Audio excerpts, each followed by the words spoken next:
जो अबदी है, जो खालिक है, जो पैदा करने वाला है। चुनांचे सितारों की इबादत को नीस्त नाबूद करने के लिए, चांद की इबादत को नीस्त नाबूद करने के लिए कौम के सामने पहली दावत हजरत इब्राहिम अलैहिस्सलाम ने दी। अल्लाह रब्बुल आलमीन ने उसका नक्शा कुरान हकीम के अंदर खींचा है। फरमाया फलम्मा जन्ना अलैहिल लैल रआ कौकबन, जब रात का अंधेरा छा गया, जब रात का अंधेरा छा गया, हजरत इब्राहिम अलैहिस्सलाम ने आसमान के उफक पर एक दमकता हुआ सितारा देखा।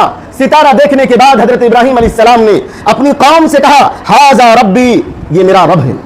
ये ऊंचाई पर, बुलंदी पर जो चमक रहा है, रब यही है, पैदा करने वाला यही है।